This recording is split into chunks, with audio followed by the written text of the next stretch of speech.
Shri Rahul Gandhi ji.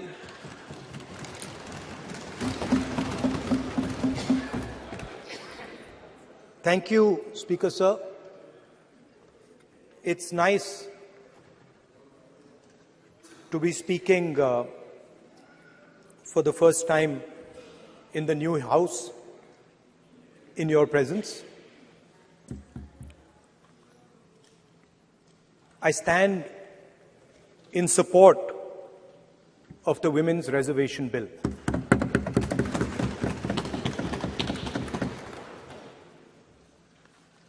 Yesterday, I was listening to the discussion and the issue of the Sengol came up. And there was a conversation, a to and fro, about the Sengol. And also a little bit about the conversation about the transfer of power from the British to the people of India. Before handing over power to the people of India, the British asked the leadership of the freedom movement, who are we going to transfer power to?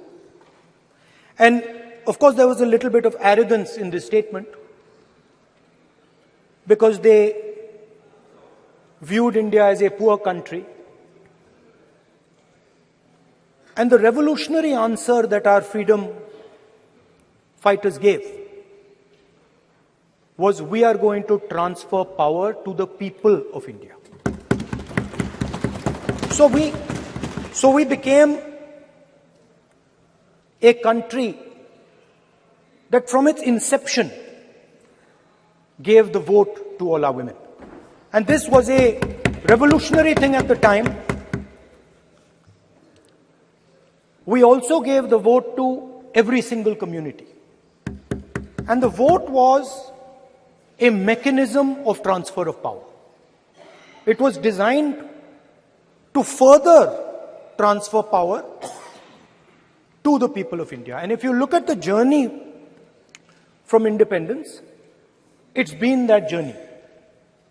It's been a constant transfer of power, more and more and more power to the people of India, on one side. And on the other side,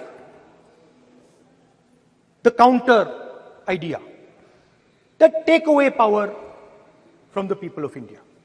This is the fight that is going on. And in fact, in many ways, it is the fight that is taking place today. Huge step forward in the transfer of power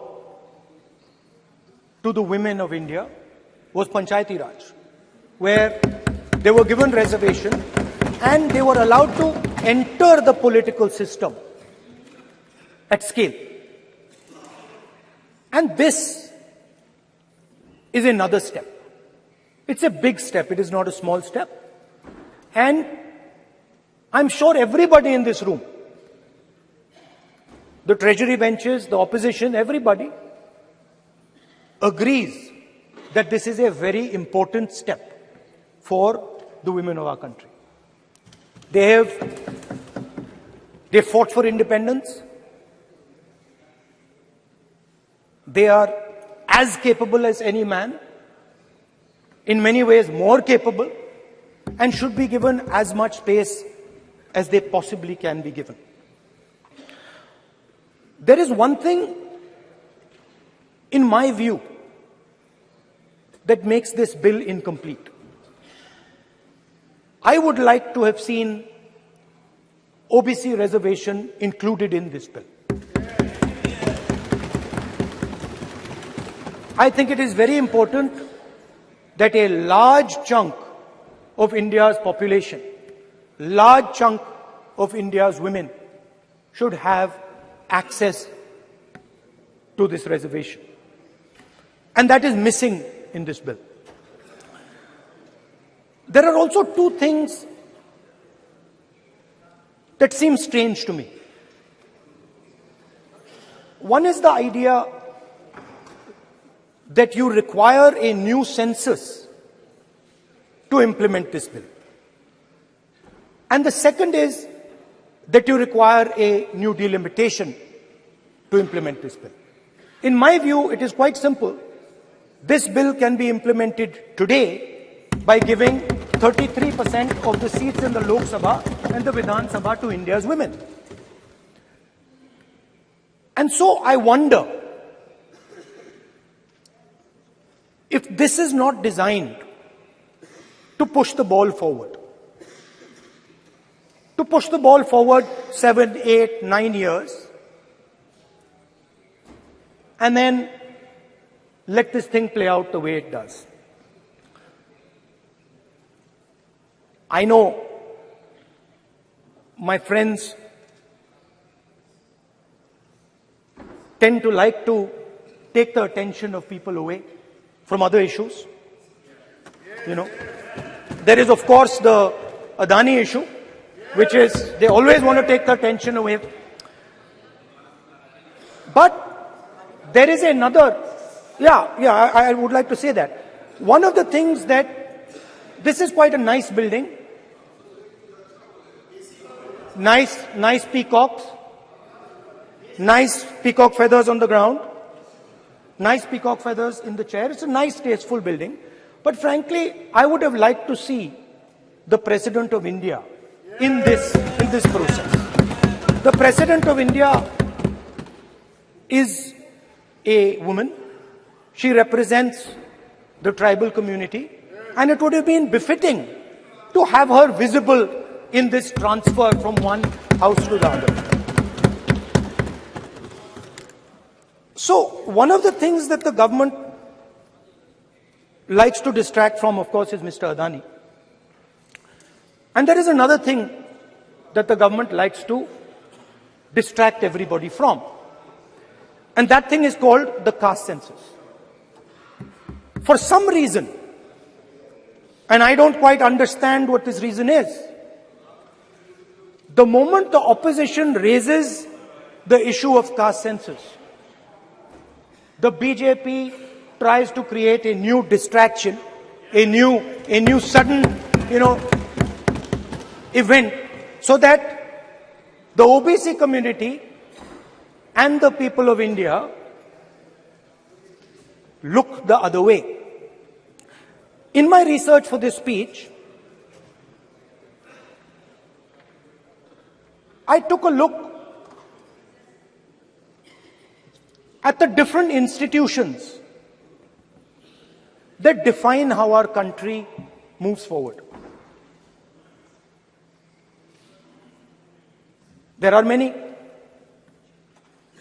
There is the Lok Sabha, Rajya Sabha, Vidhan Sabhas. There is the bureaucracy. There is the press. And there's the judiciary. And I looked with an eye to understand what is the participation of the OBC community in these institutions. मतलब हमारे जो institutions हैं उनमें OBC की भागीदारी कितनी है, ये सवाल मैं पूछ रहा था और मैंने अलग अलग इंस्टीट्यूशंस में थोड़ा रिसर्च किया. जो सेंट्रल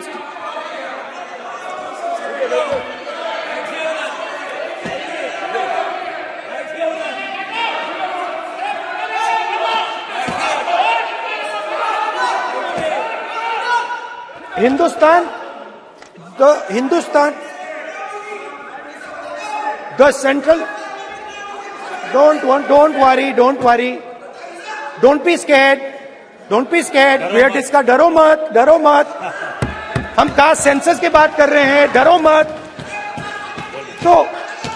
तो मैंने, I checked, simple thing I did. I said, look, what is the most important set of people in the government of India? The people who define how this country is governed. Of course, Lok Sabha and Vidhan Sabha, but beyond that, they are the 90 secretaries of the government of India. 90 people, secretaries, are responsible for managing the core of the government of India. And I ask myself the question, how many of the 90 people come from the OBC community? And I was shocked and shattered by the answer.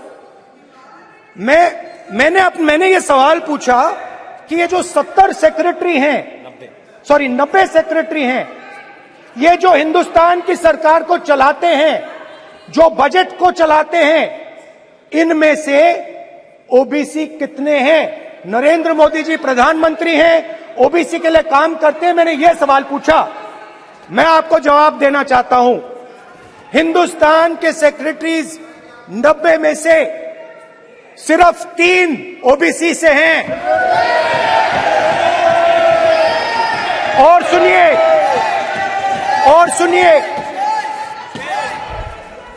सुनिए, नहीं घबराइए मत, डरो मत।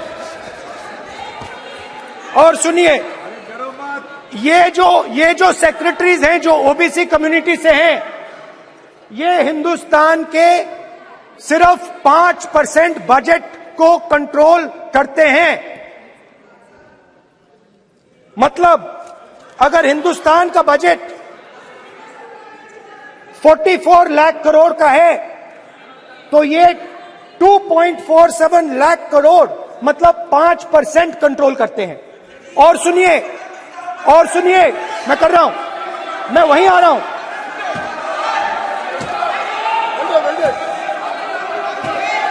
मतलब ये जो है आप ओबीसी की बात नहीं सुनना चाहते, ओबीसी की बात नहीं सुनना चाहते, ओबीसी की बात नहीं सुनना चाहते, ओबीसी की बात नहीं सुनना चाहते। आप ओबीसी के खिलाफ है, आप ओबीसी के खिलाफ है, ओबीसी के खिलाफ है। आप ओबीसी के अधिकार के बारे में नहीं सुनना चाहते, ओबीसी के बारे में नहीं सुनना चाहते, ओबीसी के प्रति न्याय नहीं चाहते, ओबीसी के प्रति न्याय नहीं होना चाहिए। ये सी दे नॉट शोइंग ये जो है, हाँ, मैं माननीय सदस्यों से आग्रह करूंगा, एक मिनट रुकिए।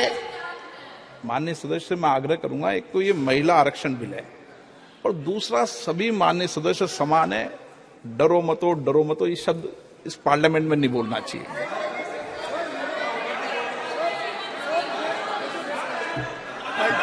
सर, ये जो डिस्कशन है, sir, speaker sir, this discussion,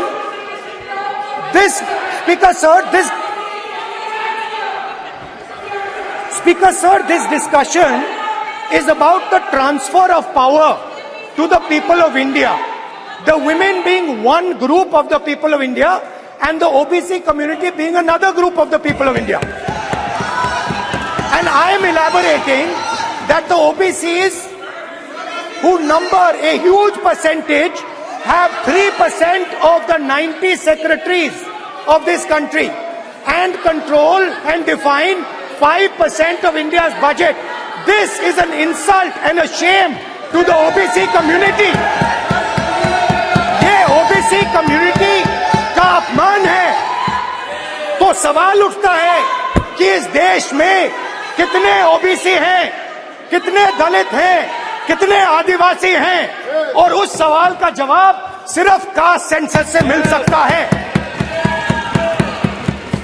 तो मेरा सरकार को एक सुझाव है, सबसे पहले ये जो महिला का बिल है, इसको आप पास कीजिए, आज पास कीजिए, ये जो आपके लागू कीजिए, और ये जो डिलिमिटेशन है जो आपने बोला है, और ये जो सेंसस है, इसकी कोई जरूरत नहीं है। 33% आप महिलाओं को सीधा दे दीजिए। और दूसरी बात, इसको बदलिए, इसको आप बदलिए। कैमरा नहीं है सर, कैमरा नहीं है, आपको दिखाएंगे सर। पूरा भाषण में आपको ही दिखाऊंगा। ये आप बदलिए। ये जो लिस्ट है ये ओबीसी समाज का अपमान है। 90 लोग हिंदुस्तान के सेक्रेटरी हैं, उनमें से 3 लोग ओबीसी समाज के हैं, 5% बजट को कंट्रोल करते हैं। तो जल्दी से जल्दी आप कास्ट सेंसस कीजिए, जल्दी से जल्दी जो हमने कास्ट सेंसस किया था उसका डेटा आप रिलीज कीजिए, और अगर आप नहीं करेंगे तो हम कर डालेंगे। Thank you. धन्यवाद।